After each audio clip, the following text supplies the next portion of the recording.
So, magandang tanghali sa inyo, no. Ito'y doon sa pinost ko na spark plug.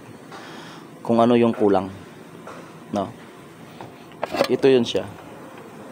Ito yung spark plug na yun. Ano ang kulang dito? So, masyadong no. Ano ang kulang dito?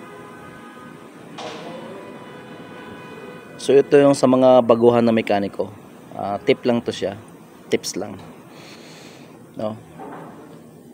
Yan. Ano ang kulang dito? Yan. Kung mapapansin natin, ang kulang talaga dito is higpit. Kulang ito sa higpit. Bakit? Kasi yung washer niya dito hindi napisa. No? Yung locking niya dito hindi siya napisa. Nakabukol pa rin siya. Hindi siya masyadong makita. Hindi siya napisa. Ayan, kung mapapansin nyo, nakatipered pa rin yung dulo niya ng washer. Dapat dyan mapisa yan siya para nakalak talaga yung spark plug natin. No? Gaya nitong isa. Ito pisa talaga siya. No? Yan.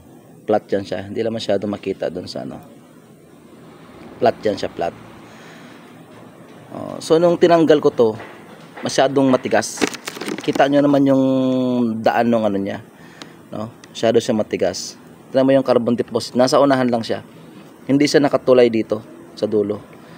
Kaya nung hinigpitan nila, akala nila okay na. Okay na yung spark plug. So ang ginawa ko dito, ang diskarte ko dito, nung pagtanggal ko, napansin ko nga ito siya maluwag. Kasi hindi siya napisa. So meron tayo nito, simple lang itong ginawa ko dito. May isang spark plug dito na ginuhitan ko siya. Ito may guhit siya. Ito may ginuhitan ko siya ng grinder. Yan. Ito magisilbing hantap. No? Itong ganitong klaseng diskarte, pag nag-ano tayo, naglilinis tayo ng thread ng spark plug, hindi to siya maka-apekto doon sa thread kasi lagyan natin ng grasa dito. So panglinis lang to siya. Huwag kayong magamit ng hantap. Kasi yung hantap, posible doon, pag hinantap mo siya, mayroon pa siyang makakayod na aluminum. Delikado pa siyang pumasok doon sa, sa cylinder, sa piston. So ganito lang diskarte ko dyan. Ganyan. Ganyang spark plug.